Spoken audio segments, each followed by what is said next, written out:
নমস্কার। অবসরের কথা বাসরের ৪৫তম পর্বে আপনাদের সবাইকে জানাই সাদর সম্ভাষণ।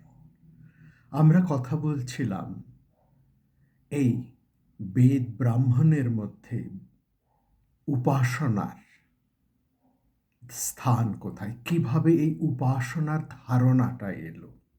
অর্থাৎ আমরা যেখানে কঠ উপনিষদ তথা অন্যান্য স্থানে, বিশেষ করে বেদের বিভিন্ন স্থানে ব্রহ্মকে অশব্দম, অস্পর্শম, অরূপম, অব্যয়ম বলে জেনেছি, সেরকম তার একই সঙ্গে আরেকটি উপনিষদে, ছান্দোগ্য উপনিষদে, সেখানে আমরা ব্রহ্ম সম্পর্কে সর্বকর্মা, সর্বকামঃ, সর্বগন্ধ, সর্বরস এই সম্বন্ধেও বলতে শুনেছি।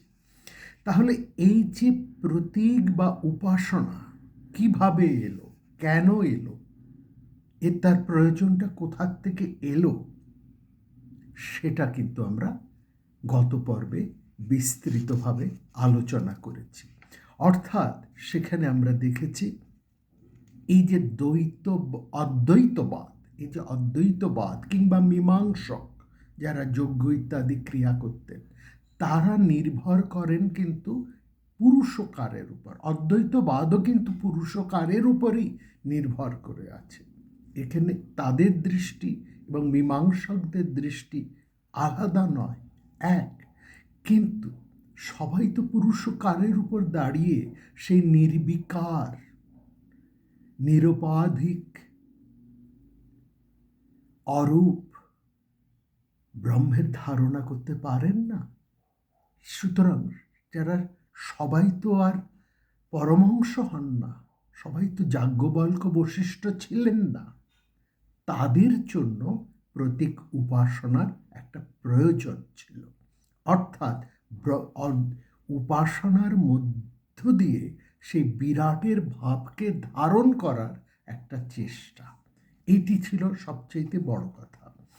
অর্থাৎ যে এটি হচ্ছে এই প্রতীক হয়ে যাচ্ছে ব্রহ্মেরই উপাসনা।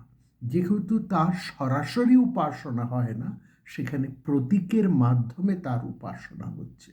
এখানে যে হাইয়েস্ট আইডিয়াল যে ব্রহ্ম, তার সম্পর্কে ধারণা করার জন্য ওই নির্বিকার ব্রহ্মকে, ভাবনাকে যে ধরতে পারছে না, তাকে একটা প্রতীক অবলম্বন করতে হচ্ছে। অর্থাৎ প্রতীক অবলম্বন করে সে ওপরে ওঠার চেষ্টা করছে। এই অবলম্বনকে কেন্দ্র করে যে উপাসনা হয়, সেটা হচ্ছে প্রতীক উপাসনা। এবং আমরা এও জেনেছি এই যে কর্ম, যজ্ঞ, ক্রিয়া, এটাও কিন্তু এক ধরনের অবলম্বন। হ্যাঁ, এরও বিশ্লেষণ আমরা সেখানে করেছি। এবং এটাও আমরা দেখেছি যে অদ্বৈত বেদান্ত মূল মর্মেতে কিন্তু কর্ম বা জ্ঞানের মধ্যে কোথাও বিরোধ নেই।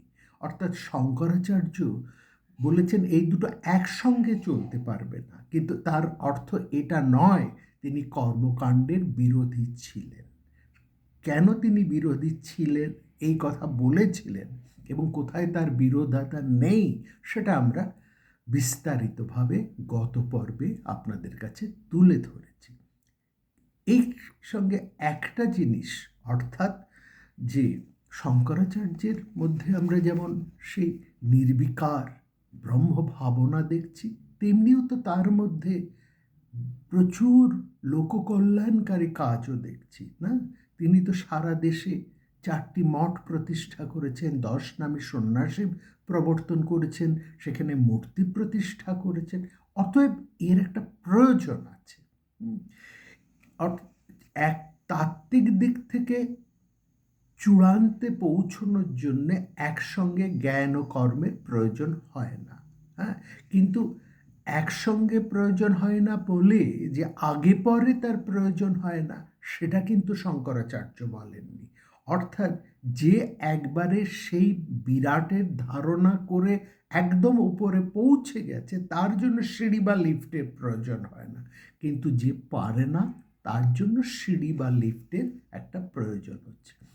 এই যে কর্মকাণ্ড, সেই কর্মকাণ্ডের মূল উদ্দেশ্যটি হচ্ছে আমাদের দৃষ্টিকে প্রসারিত করা, নিচ থেকে ওপর দিকে তুলে ধরা।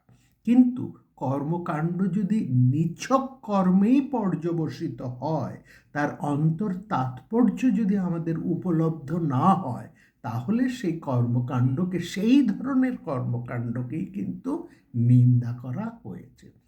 এই নিন্দা কেবলমাত্র যে বুদ্ধদেব করেছেন বা পরবর্তীকালে, এবং কি শ্রীকৃষ্ণও তার আগে করেছেন, বুদ্ধদেবও করেছেন, অনেকেই করেছেন, শঙ্করাচার্যও করেছেন, কিন্তু সেটা করেছেন তারা বুদ্ধিহীন, যুক্তিহীন, মানে একেবারে অর্থহীন কর্মকাণ্ডকে। তাকে আমরাও কিন্তু কোনোভাবেই সমর্থন করতেও পারি না, এটা ঠিক।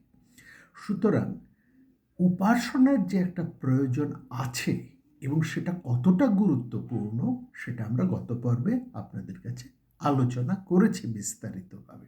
এবং এখানে আরও একটি কথা আমরা বলেছি, উপাসনা কিন্তু কোনোভাবেই ব্রহ্মজ্ঞান নয়, উপাসনা হচ্ছে ক্রিয়াত্মক। এবং সেখানে একটা জিনিস আমরা দেখিয়েছি, এই যে যজ্ঞকর্ম, সেটাও হচ্ছে কিন্তু একটা প্রতীক উপাসনা। এবং সেখানে কিভাবে প্রতীকের ধারণা আসছে এবং সেই প্রতীকের ধারণার মধ্যে কোন নিহিতার্থ কিভাবে রয়েছে, সেটাও আমরা দেখিয়েছি। এবং শুধু তাই নয়, আমরা গত পর্বে আপনাদেরকে এটাও দেখেছি যে সমস্ত জ্ঞানকাণ্ড, ছান্দোগ্য উপনিষদ হতে পারে, সেটা বৃহদারণ্যক উপনিষদ হতে পারে, প্রত্যেকটাই কিন্তু আরম্ভ হচ্ছে একটা প্রতীককে অবলম্বন করে। সেটাও কিন্তু সবিশেষ লক্ষ্য করার। অর্থাৎ প্রতীক শব্দের যে একটা গুরুত্ব রয়েছে, সেটাকে অস্বীকার করা যাচ্ছে না। প্রতীক শব্দের প্রাচীন অর্থ হচ্ছে মুখ, মুখ, প্রতিম, প্রতিমা, প্রতিম, মতো। প্রতিম অর্থ হচ্ছে মতো, অমুকের মতো। আর প্রতীক শব্দের প্রাচীন অর্থ হচ্ছে মুখ। মানুষের একটা প্রতীক। কিভাবে আমরা একজন মানুষকে আইডেন্টিফাই করি কিনা, করি কি করে? তার মুখ দেখে। শুধু মুখটা, তার সমস্ত শরীরটা নয়, শরীরের একটা অংশ, সেটা দিয়ে। এই মুখটা হচ্ছে আইডেন্টিফিকেশন, এইটা বুঝতে হবে।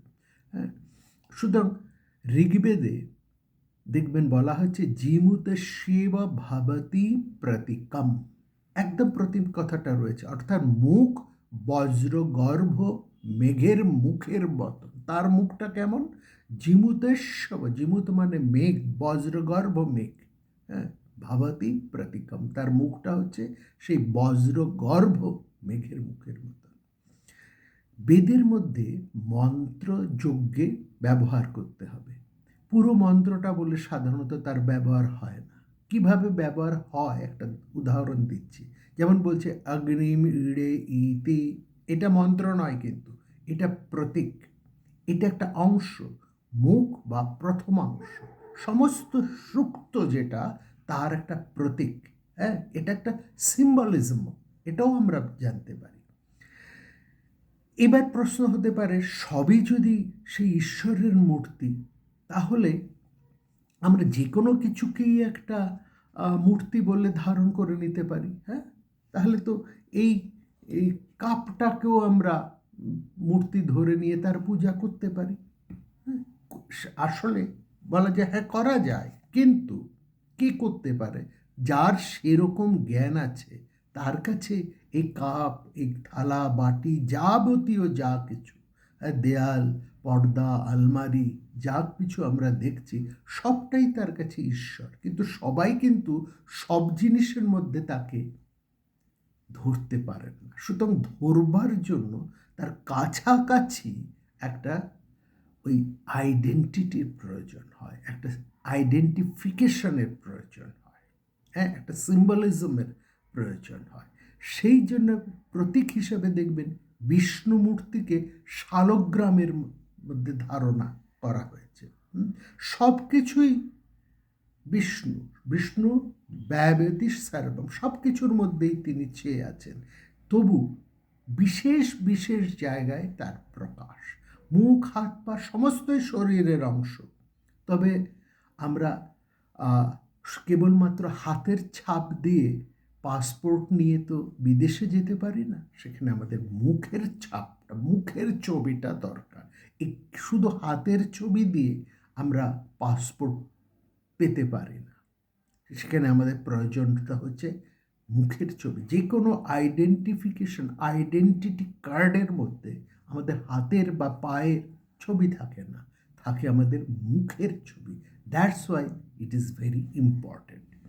অর্থাৎ একটা নিম্নতর সত্তাকে উচ্চতর সত্তার প্রতীক বলা হয়, উল্টোটা কখনো হয় না। যেমন ঐতরেয় ব্রাহ্মণের মধ্যে একটি কথা আছে, লক্ষ্য করবেন, আদিত্য জূপঃ। ওই যে আকাশে আদিত্য আছেন তাকে জূপের সাথে তুলনা করা হচ্ছে। অর্থাৎ আদিত্যকে জূপ বলা হচ্ছে না, জূপের মধ্যে আদিত্য দৃষ্টি করতে হবে। বিষ্ণুকে শালগ্রাম শিলা বলা হচ্ছে না, শালগ্রাম শিলার মধ্যে বিষ্ণুকে ভাবনা করতে হবে, বিষ্ণুর ভাবনা হবে। অর্থাৎ পার্থিব জগতের এমন একটা জিনিস যা আমাদের নাগালের মধ্যে আছে এবং যার মধ্যে তার হায়ার এন্টিটিটাকে আমরা খুঁজে পেতে পারি, সেটাই হবে প্রতীক। অর্থাৎ সেইভাবেই যূপকে আদিত্য হিসাবে ভাবতে হবে।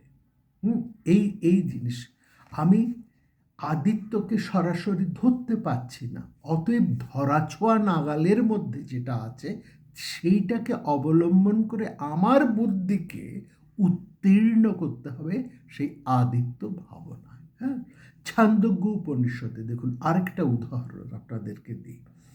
ইয়মেক ঋক, এই পৃথিবী হচ্ছে ঋক, বলা হচ্ছে ইয়মেক ঋক, অর্থাৎ এই পৃথিবী হচ্ছে ঋক। এই যে ঋক, তার মধ্যে পৃথিবীর দৃষ্টিটা রাখতে হবে বা পৃথিবীর ভাবনাটা সেখানে করতে হবে। এই যে ভাবনার আরোপ, দৃষ্টির আরোপ, এটাই হচ্ছে উপাসনার অংশ। যেটা এইগুলি হচ্ছে সাধারণত যজ্ঞাঙ্গ উপাসনা। এগুলি কথাই ব্রাহ্মণে বিস্তারিতভাবে বলা আছে। তার সেই ভাবনা থেকে উপনিষদে তার অন্তর্নিহিত তাৎপর্য, আরণ্যকে এবং উপনিষদে তার অন্তর্নিহিত তাৎপর্যকে পরিস্ফুট করে আরও বিশদে ব্যাখ্যা করা হয়েছে। তার সেন্সটাকে নিয়ে, সেই মূল সেন্সটাকে নিয়ে সেখানে ছড়ানো হয়েছে, আরও বিস্তার করা হয়েছে। রিচুয়ালটা হচ্ছে ব্রাহ্মণের বিষয়। আরণ্যক এবং উপনিষদে বলা হচ্ছে যজ্ঞাংশ যেগুলো হচ্ছে, ওই যে রিচুয়ালের যে কর্মগুলো করছে তার সম্বন্ধে, ওই ক্রিয়াগুলির মধ্যে আমাদের ভাবনার প্রসার করতে হবে, যাতে উচ্চতর সত্তার বুদ্ধি সেখানে আবির্ভূত হয়। এইভাবে জিনিসটাকে বাড়াতে বাড়াতে উপনিষদ যজ্ঞা অংশের বাইরে গিয়ে সেই ক্রিয়াটাকে সমগ্র নিখিল আধারের মধ্যে ছড়িয়ে দিল। এর প্রয়োজন কি? সেখানে সায়নাচার্য একটা অত্যন্ত দামি কথা বলছেন। তিনি বলছেন, মানুষের চিত্ত বাসনা সংস্কারে আচ্ছন্ন। হঠাৎ তাকে নাম রূপাদি এই সমস্ত নিত্য শুদ্ধ বুদ্ধ মুক্ত স্বভাব, এই সমস্ত ব্রহ্মতত্ত্বের উপদেশ যদি দিতে আরম্ভ করা হয়, সে কিছু নিতে পারবে না। যে মানুষ জীবনে কখনো এই সমস্ত কথা শোনেনি, হ্যাঁ, যে কেবলমাত্র ভোগ বিলাসের মধ্যেই রয়েছে, সাধারণ মধ্যে রয়েছে, সে তো এই জিনিসের ভাবনা একেবারে চট করে নিতে পারবে না। তার কাছে তো এই সমস্ত জগৎটা শূন্য। সেই জন্য সেই সমস্ত মানুষের লৌকিক জীবনে যেসব জিনিসের সঙ্গে তার পরিচিতি আছে, যেসব জিনিসের মধ্যে সে তার নিত্য সহবাস, সেখান থেকে সেই আধারের উপর ভিত্তি করেই তার দৃষ্টি সেই নিম্ন স্তর থেকে ঊর্ধ্বে প্রসারিত করতে হবে, যাতে সে একদিন উচ্চতম বস্তুকে গ্রহণ করতে পারে। কত গুরুত্বপূর্ণ কথা সায়নাচার্য বলেছেন। এইটা কিন্তু আমাদের বর্তমান সময়ের ক্ষেত্রেও কিন্তু 100% সত্য। আমরা উদাহরণ দিয়েছি ছান্দোগ্য উপনিষদ, সেটা শুরু হচ্ছে ওঙ্কারের কথা দিয়ে, হ্যাঁ। তারপর বৃহদারণ্যক উপনিষদ, তারও উদাহরণ দিয়েছি অশ্বমেধ ঘোড়ার উদাহরণ দিয়ে। অর্থাৎ সেই প্রত্যেকটা উপনিষদের মধ্যেই একটা প্রতীক দিয়ে নিম্নতর থেকে দৃষ্টিটাকে উচ্চ স্তরের একটা দৃষ্টির মধ্যে নিয়ে এসেছি। আরণ্যক এবং উপনিষদের মধ্যে আরেকটা কথা আমরা একটু বলে রাখি। মানে আসলে সেরকম কোনো খুব বড় সড়ো একটা পার্থক্য সেখানে নেই। যেমন ঐতরেয় উপনিষদ আবার ঐতরেয় আরণ্যকেরই একটা অংশ, হ্যাঁ। শতপথ ব্রাহ্মণের শেষ কাণ্ডের মধ্যেই দেখবেন বৃহদারণ্যক উপনিষদ রয়েছে। তাহলে বৃহদারণ্যক উপনিষদ এই নাম একসাথে আরণ্যক এবং উপনিষদের পরিচয় কিন্তু সেখানে বহন করছে। অর্থাৎ বৃহদারণ্যক উপনিষদ, লক্ষ্য করবেন, সেটা একাধারে আরণ্যকও বটে, উপনিষদও বটে। অর্থাৎ আরণ্যক এবং উপনিষদের মধ্যে মূলগত কোনো পার্থক্য নেই। কোথাও কোনো বেদে তার একটা আলাদা কম্পার্টমেন্ট আছে, কিন্তু অনেক বেদের মধ্যে তার সেই দুটো একই রকমভাবে রয়েছে। যেমন এই বৃহদারণ্যক উপনিষদ।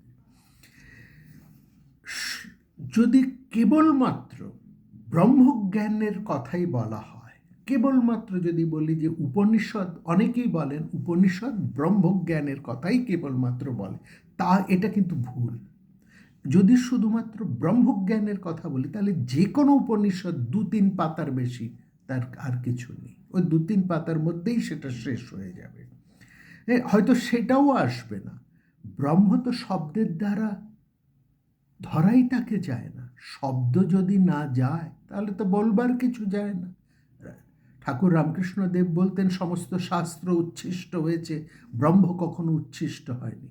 তার মানে লোকের বুদ্ধির জন্য বলা হচ্ছে ব্রহ্ম সত্য জগন মিথ্যা জীব ব্রহ্মৈব না পর। তবু তো এই শব্দের মধ্যে দিয়ে বলা হচ্ছে, এটাই তো সমস্ত বেদান্ত, তাই না? তা সেই জন্য উপনিষদ বলতে আমরা বুঝি একটা সুপ্রিম নলেজ, হ্যাঁ। সেখানে বস্তুত বলার কিছু নেই। আমরা কেউ যদি বলি আমি উপনিষদ বলবো বা আমি উপনিষদ ব্যাখ্যা করছি, সেটা খুব বেশি কার্যকর হয় না। উল্টো দিকে যিনি বসে আছেন তিনি কতটা ধারণা করতে পারছেন, কতটা অনুভব করছেন, কিংবা বক্তা যিনি বলছেন তিনি বলার থেকে কতটা অনুভব করতে পেরেছেন, সেটাই হচ্ছে আসল। সেই কথা আছে না, জনকের কাছে, মহারাজ জনকের কাছে একজন এসে বলেছেন আমি আপনাকে ব্রহ্মজ্ঞান সম্পর্কে বলব। জনক বলছেন বলো। সে বলেই যাচ্ছে, জনক বলছে বলো। আসলে ব্রহ্মজ্ঞান কি, ব্রহ্ম কি, সেটা মুখে বলা যায় না। জনক তাকে শেষ পর্যন্ত বলছে তুমি বুঝেছো তো, আমাকে যে বোঝাবে, তুমি নিজে বুঝেছো তো। অর্থাৎ যে উপনিষদের ব্যাখ্যা যিনি করছেন তার সেই বিষয় সম্পর্কে অনুভবটা হয়েছে কিনা সেটা হচ্ছে বড় কথা। যদি তার ঠিক ঠিক অনুভব হয় তবেই তিনি তার অনুভবটা আরেকজনের মধ্যে সংক্রামিত করতে পারেন, এটা হচ্ছে বড় কথা।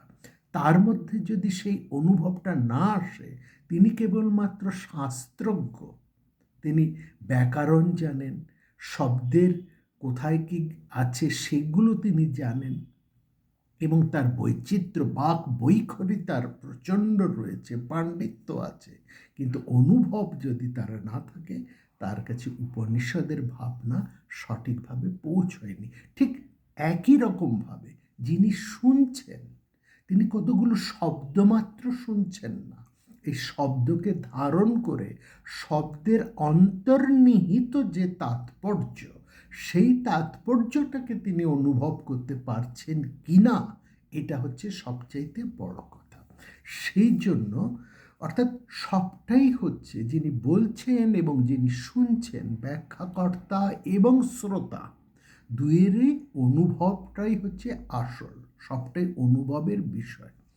কিন্তু সেই স্তরে পৌঁছানোর জন্য যে প্রস্তুতি, সেই প্রস্তুতির একটা প্রচণ্ড প্রয়োজন রয়েছে। সেই প্রস্তুতি, সেই জন্য আরণ্যকের যে প্রস্তুতি, আরণ্যক হচ্ছে একটা প্রস্তুতি, প্রিপারেশন, তোমাকে সেই অনুভবের স্তরে পৌঁছে দেবার একটা প্রয়াস, এটা রয়েছে আরণ্যকের মধ্যে। এবং এই প্রয়াস, এই প্রস্তুতিটাও কিন্তু আমরা উপনিষদের মধ্যে অত্যন্ত বিশদভাবে দেখি। সুতরাং আমরা দেখছি উপনিষদ প্রথমেই কিন্তু সমস্ত আরণ্যককে গ্রহণ করেছে। আরণ্যকের বিষয়বস্তুই উপনিষদের বেশিরভাগ অংশ জুড়ে আছে। অর্থাৎ 100 পাতার উপনিষদ যদি হয়, 100 শ্লোকের যদি উপনিষদ হয়, একটা উদাহরণ দিচ্ছি, তার মধ্যে জানবেন 80 ভাগই হচ্ছে আরণ্যকের বিষয়বস্তু।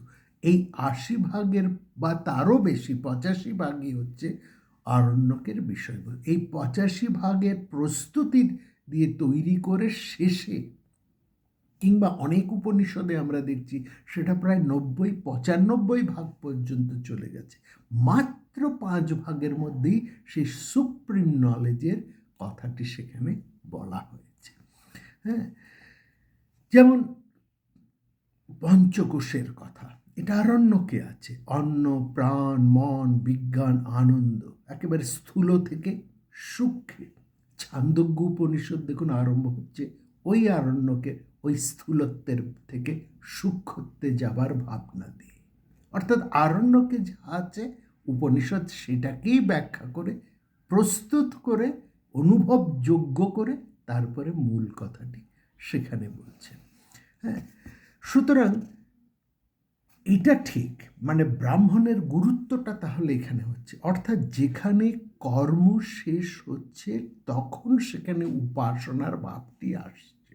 অর্থাৎ যজ্ঞের কাজ যখন শেষ হবে তখন ব্রহ্মের উপাসনা আরম্ভ হয়। এবং যিনি ধরুন রিচুয়াল যার মধ্যে নেই, যার মধ্যে এই যজ্ঞ ক্রিয়া করেনি, তার উপাসনা কেমনভাবে হবে?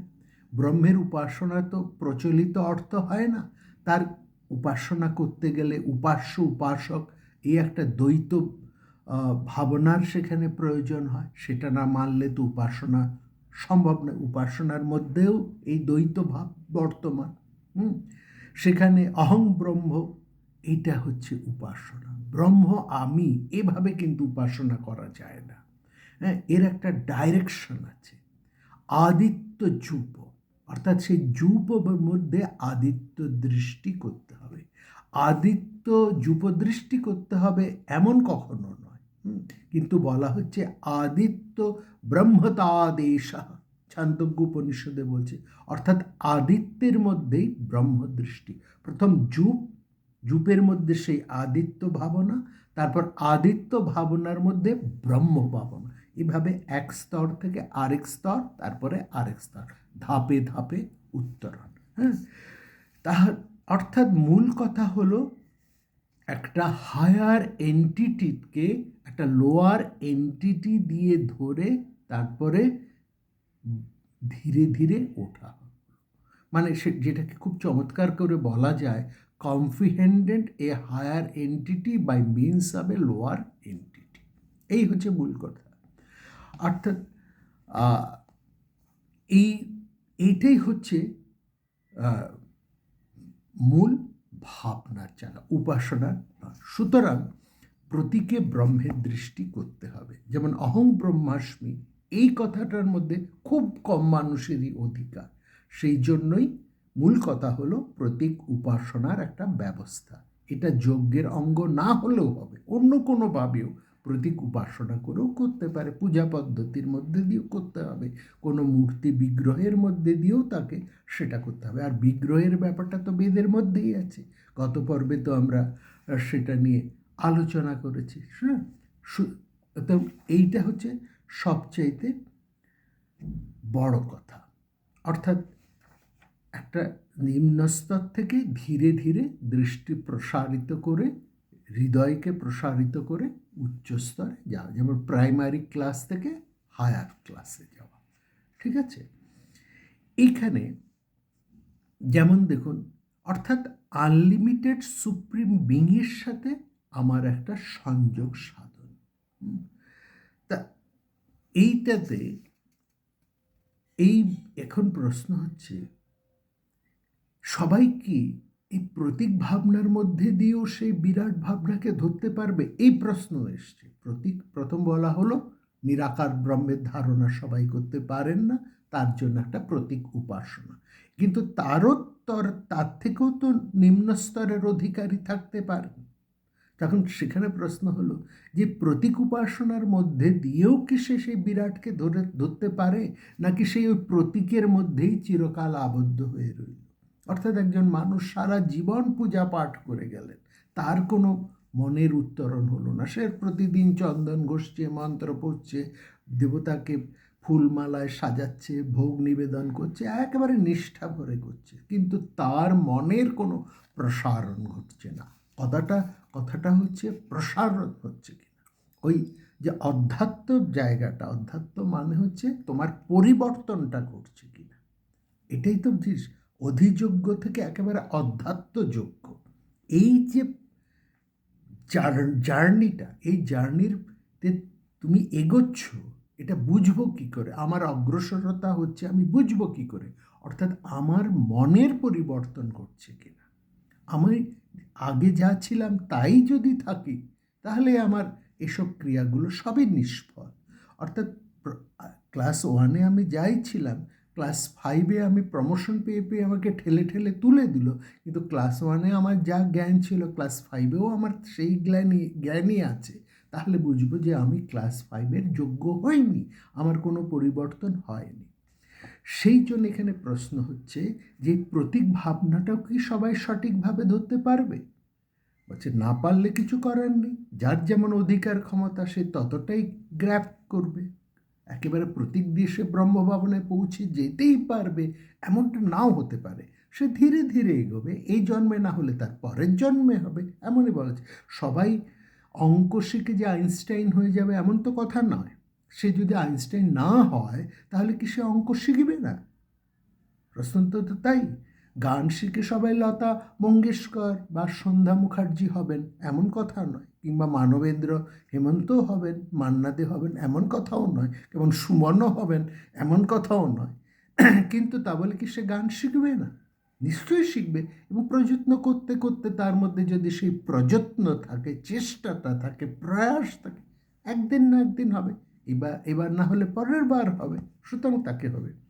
সুতরাং যার অধিকার কম, সেখানে আটকে থাকার কোনো মানে নেই। হ্যাঁ, আমি পাশ পরীক্ষা দিয়ে আমি 100 পাবো না, তা বলে কি আমি পরীক্ষা দেব না? আমি 100 পাবো না, 80 পেতে পারি, 70 পেতে পারি, 60 পেতে পারি, 40 পেতে পারি, 20 পেতে পারি, কিন্তু পরীক্ষা আমি দেব, দিয়ে ধীরে ধীরে আমি নিজেকে উন্নত করব।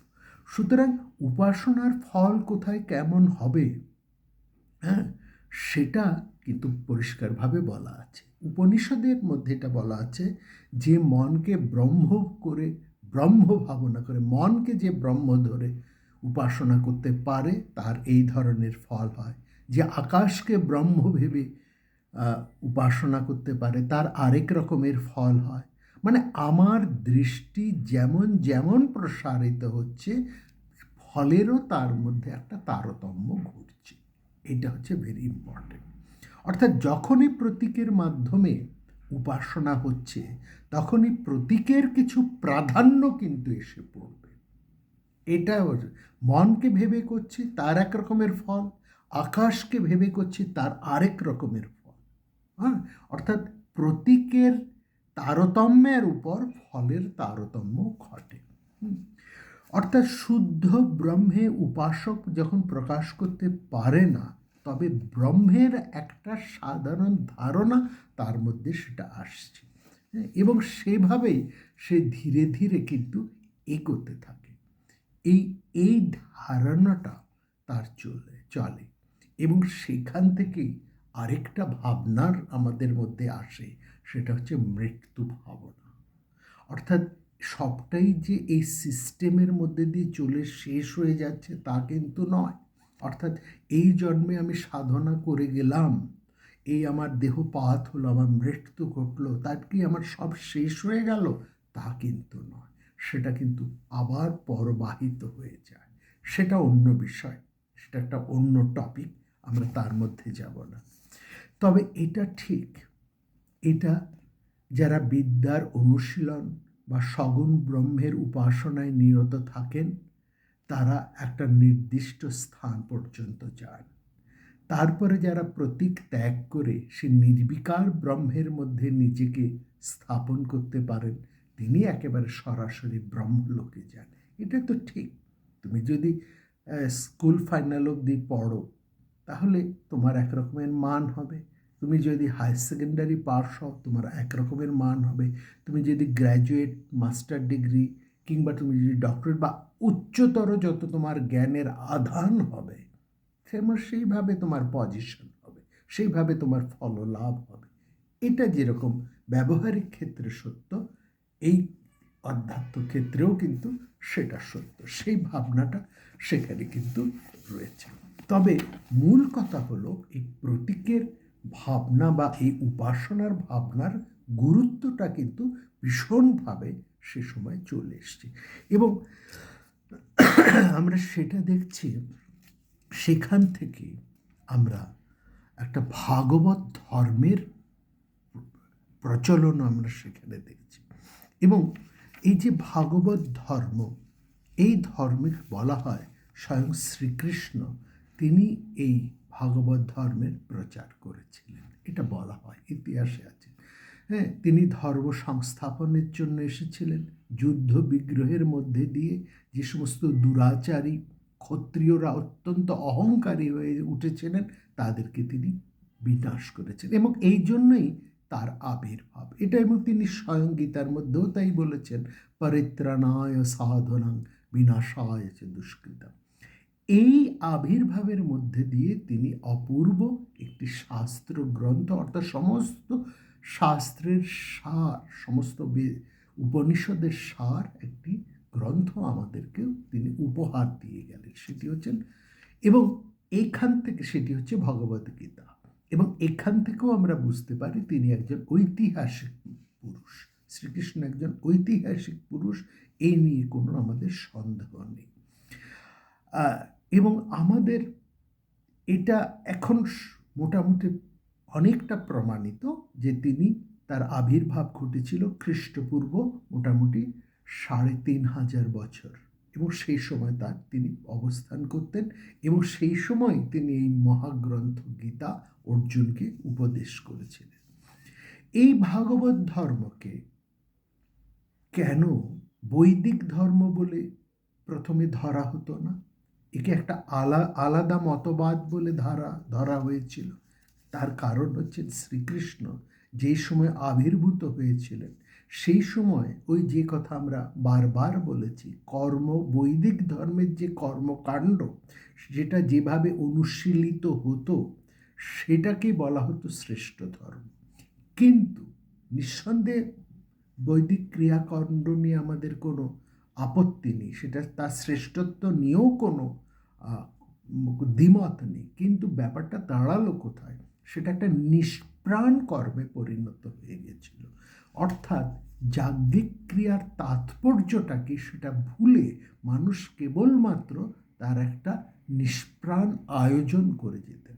এই সময়টা আমরা দেখছি, মহাভারতের সময়টা আপনারা দেখুন, সেই সময় যুধিষ্ঠির তিনি বৈদিক রাজসূয় যজ্ঞ অশ্বমেধ যজ্ঞ করছেন, তার আগে পরে অনেকেই রাজসূয় যজ্ঞ অশ্বমেধ যজ্ঞ করছেন। তার বংশের অধস্তন জনমেজয় অর্জুনের প্রপৌত্র পরীক্ষিতের পুত্র, তিনিও সর্প মহাযজ্ঞ অশ্বমেধ যজ্ঞের অনুষ্ঠান করেছেন। ফলে সেই সময় সমাজে যাগযজ্ঞের একটা প্রচলন ছিল। শ্রীকৃষ্ণ এই যাগযজ্ঞর মধ্যে যে প্রাণতার ব্যাপার রয়েছে সেইটাকে তিনি কিন্তু প্রবল আপত্তি করেছিলেন। অর্থাৎ ধর্মের যে আসল তত্ত্ব সেটা ছিল গুহায়িত, ধর্মস্য তত্ত্বং নিহিত গুহায়ম। হ্যাঁ, এবং সেখানে দেখছি বেদ পাঠের অধিকার মেয়েদের কাছ থেকে সরিয়ে নেওয়া হয়েছে।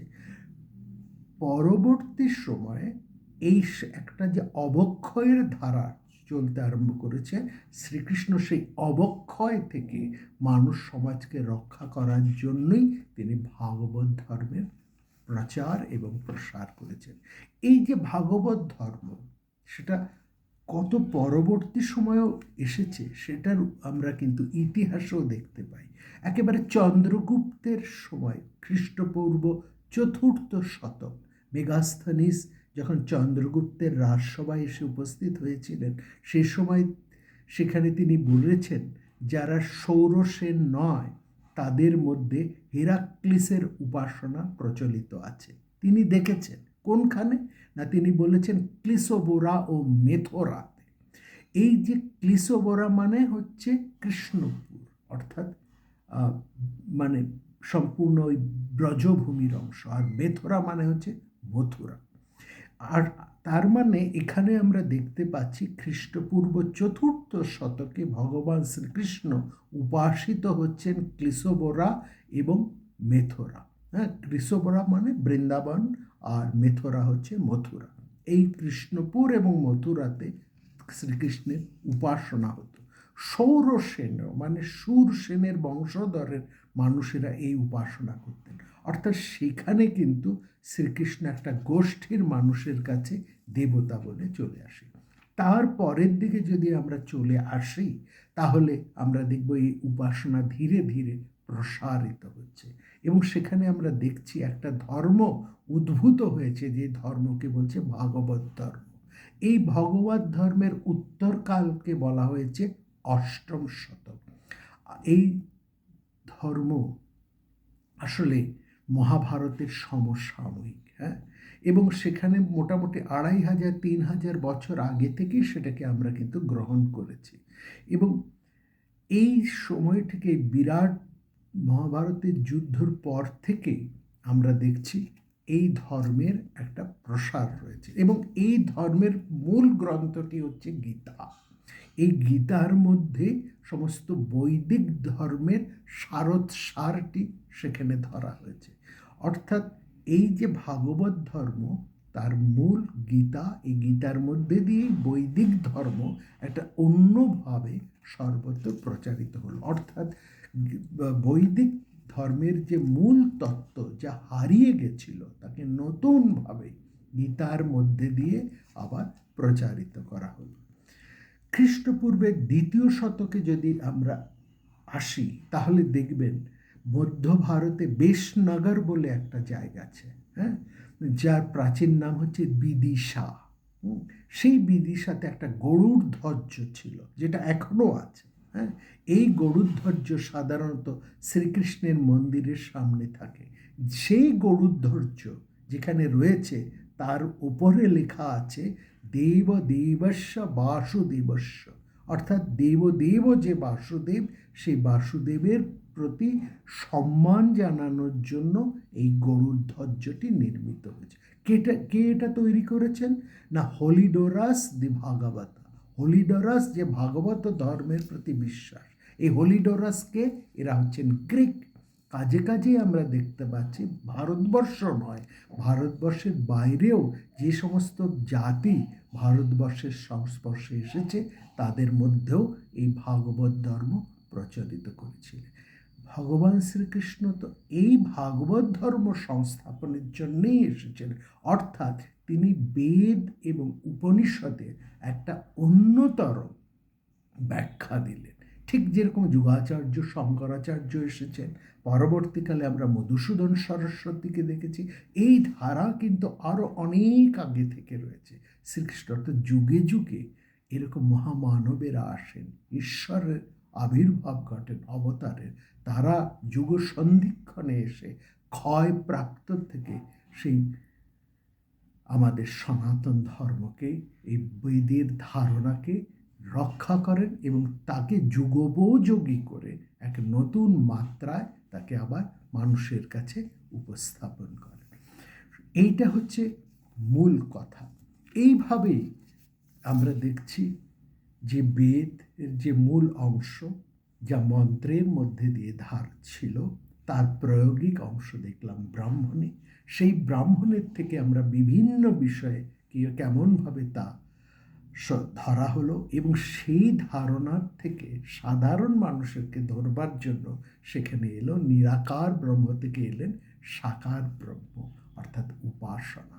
এবং এই উপাসনাও পরবর্তীকালে কেবল জ্ঞান, অর্থাৎ বেদের মধ্যে যে ক্রিয়া, বেদান্তের মধ্যে যে জ্ঞান, এবং সেই জ্ঞান এবং সেই ক্রিয়ার ধারণাও যখন মানুষ ধরে রাখতে পারল না, তখন এলো এই ভক্তি ধর্ম বা ভাগবত ধর্ম। এই ভাগবত ধর্মের অন্যতম মহাগ্রন্থ হল শ্রীমদ্ ভাগবত।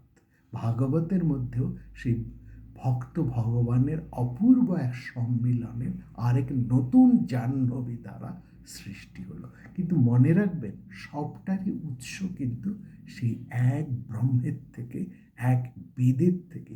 বেদের এক যুগোপযোগী নতুন নতুন পরিবর্তনের সঙ্গে সঙ্গে নতুন নতুন করে সাধারণ মানুষদের উপযোগী করে এই সমস্ত উপাসনার ধারা, সাধনার ধারা সেখানে চলে এসেছে। মূল কথাটি হলো, ক্রিয়াকর্মের মধ্যে বা কেবল শাস্ত্র চর্চার মধ্যে নিবদ্ধ থাকলে হবে না, ভাবটিকে ধারণা করতে হবে এবং সেই সঙ্গে সঙ্গে নিজেকেও পরিবর্তন করতে হবে। নিজেকে পরিবর্তন করাটাই হচ্ছে আধ্যাত্ম বা আধ্যাত্মিক। একজন মানুষ আধ্যাত্মিক কিভাবে বোঝা যায়? তিনি কতটা নিজেকে পরিবর্তন করেছেন, তিনি স্বভাবটাকে কতটা পাল্টেছেন, এটাই হচ্ছে মূল জিনিস। এই সাধারণ মানুষকে একটা সময় যে যজ্ঞ করবার তার শক্তি ছিল, আমরা বলেছি সত্যকালে মানুষ মজ্জায় প্রতিষ্ঠিত, কালের গতিতে তার শক্তির হ্রাস পেতে আরম্ভ করলো, এবং এই আধ্যাত্ম ধর্মের এই ভাবটিও কিন্তু সেই সঙ্গে সঙ্গে পরিবর্তিত হতো। যা ছিল যজ্ঞে তা পরিবর্তিত হয়ে এলো জ্ঞানে, জ্ঞানের থেকে কর্মে, এবং শেষও কর্মের থেকে এই ভক্তিতে। এই চারটি পথের অপূর্ব সমন্বয় গীতার মধ্যেই করা হয়েছে বা ভাগবত ধর্মে।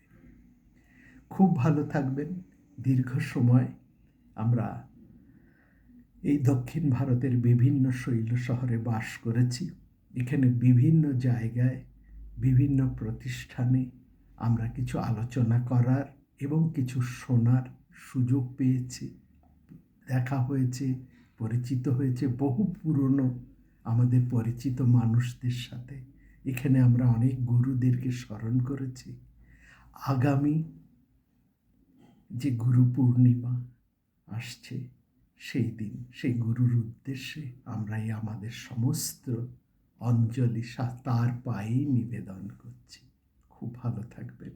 আমরা এবার ফিরে আসছি আমাদের নিজেদের জায়গায়, কলকাতায়।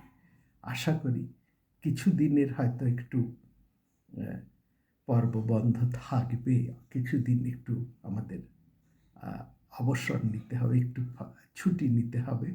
তারপরে আবার আমরা মহাভারত, রামায়ণ এবং অন্যান্য প্রসঙ্গ নিয়ে আবার আপনাদের কাছে ফিরে আসব। সবাই খুব ভালো থাকবেন। আবার আপনাদের সঙ্গে দেখা হবে দক্ষিণ ভারতে নয়, পূর্ব ভারতে। তবে হ্যাঁ, এই বিষয়গুলো অবসরের কথাবাসর সম্পূর্ণ বন্ধ হবে না। মহাভারত, রামায়ণ এবং অন্যান্য বিষয়ের সঙ্গে অবসরের কথাবাসরে বিভিন্ন বিষয়ও অন্তত আমরা কিছুটা চালিয়ে যাব। আর আপনারা যেমনভাবে আমাকে ফোন করে বা বিভিন্নভাবে আপনারা আমাকে প্রতিদিন যোগাযোগ করে আপনাদের প্রশ্ন, উৎসাহ জানাচ্ছেন, সেইভাবেই আপনারা জানাবেন। সবাই খুব ভালো থাকবেন। দেখা হবে নতুনভাবে, নতুন পর্বে, পূর্ব ভারতে, কলকাতায়।